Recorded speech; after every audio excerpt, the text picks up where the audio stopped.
sa lahat po, sa libo-libong mga miyembro ng Kingdom of Jesus Christ, kay Pastor Quiboloy at sa lahat na mga Pilipino na naririnig po ako ngayon, maraming salamat at mabuhay dahil marami na po akong kasama na nagsasalita laban sa mapang-aping gobyernong Marcos at Araneta.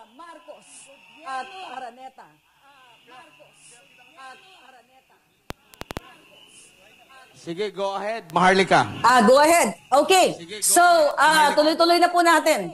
Nandito po ako, mga kababayan, para magpasalamat sa inyo sa pagsama sa atin lahat dito na nagpapahayag ng katotohanan. Itong araw na ito at sa mga susunod na araw ay ang pinakamahalagang prinsipyo na dapat natin ibahagi sa lahat ng Pilipino, ang prinsipyo ng demokrasya.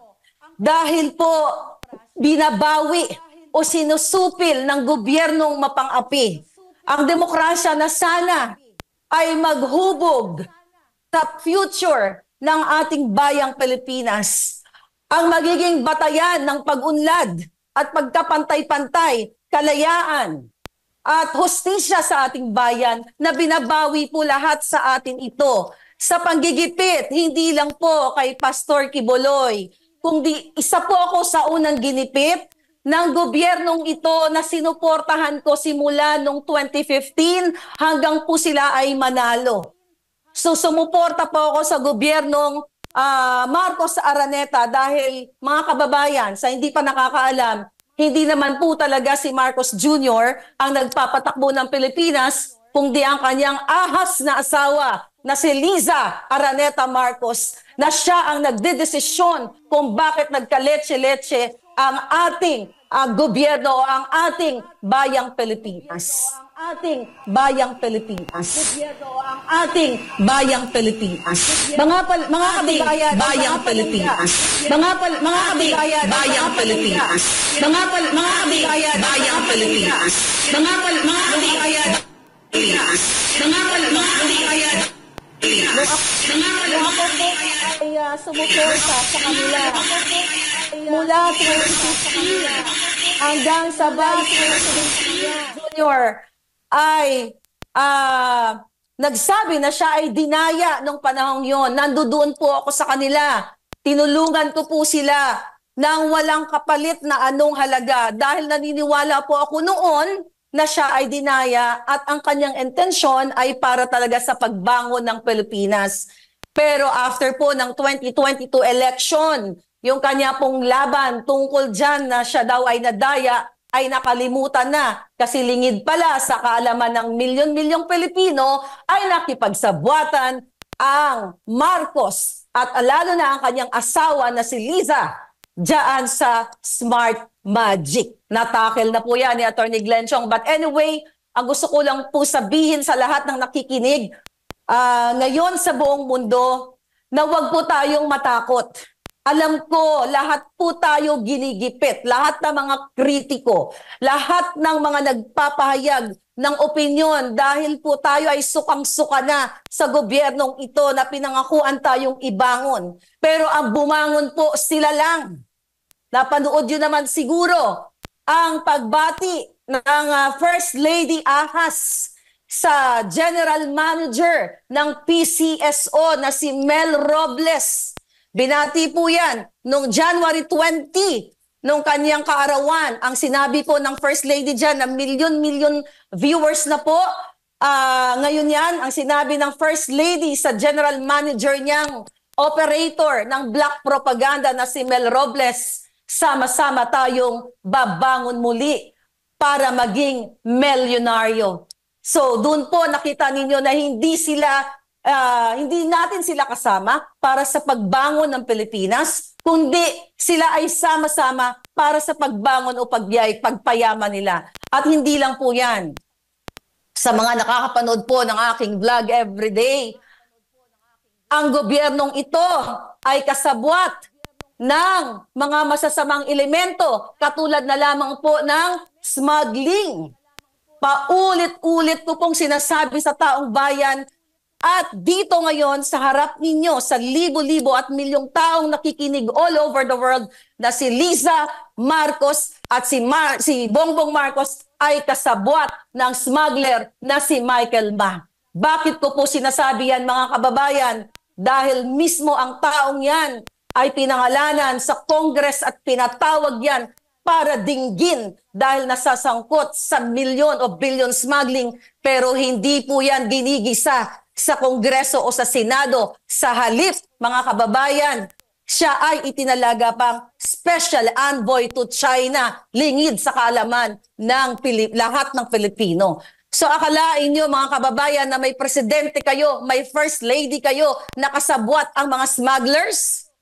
At hindi lang po yan, even ang isang taong involved, nasa dyaryo po lahat yan, ang mga sinasabi ko, na si Mark Anthony Sayarot na hinuli ng PIDEA at ng PNP noong November, December noong 2022 dahil siya ay nagmanufacture ng pulburon, mga kababayan, dahil kaibigan ng Marcos at ng Araneta, siya po ay malayang nag-e-enjoy, naglalabas-pasok pa sa bansa at kasama pa nila sa kanilang state visit. Yun po ay nahulihan ng pulburon na nagmamanufacture dyan sa Ayala, Alabang. Pero sa halip na ikulong at pahiyain dyan sa Senado katulad ng ginagawa kay Pastor Quiboloy, binigyan pa po ng proteksyon ng buwaka ng inang gobyernong ito na Marcos Jr. Another issue po na pinakamahalaga, yung Indian-Filipino na si Amit Chandiramani nahulihan ng mga malalaking kalibreng barel. Yun po ay non-bailable case din.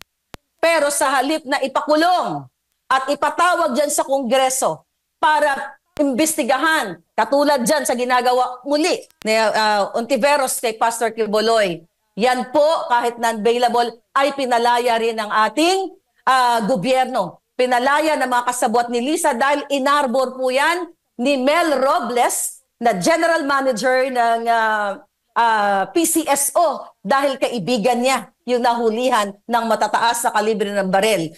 Ulitin ko po muli, confirm po yan dahil mismo na may kaibigan ako sa PNP, tinawagan ko kung totoo ba at kaya ko po yan tindigan sa kahit saan ako ipatawag. But mga kaibigan, ang gusto ko lang po mga kababayan na marating nating lahat ay magsama-sama tayong lahat na mag-express ng ating saloobin, ng ating opinyon, ng ating pagdismaya sa gobyernong ito sa kanya mga pinangako noong siya ay nangangampanya pa lang. Nabudol po tayo. Kaya po tayo sumuporta dahil nangako siyang tayo ay ibabangon sa kahirapan.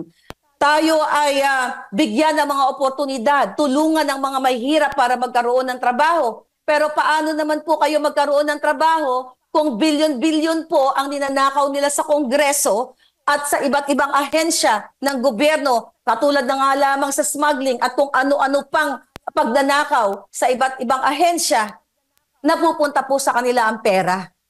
So, paano kayo magkaroon ng trabaho? Paano kayo magkaroon ng opportunity? Kung naalala ninyo, nangako si Marcos Jr. na sinasabi niya na kapag siya ay naupo, ang mga OFW ay malilimitahan na ang pag-a-abroad dahil pauuwiin na sila at bibigyan ng opportunity, bigyan ng mga livelihood programs and trainings at ang pag-a-abroad lamang ng mga Pilipino ay choice na lang. Pero ano nangyari?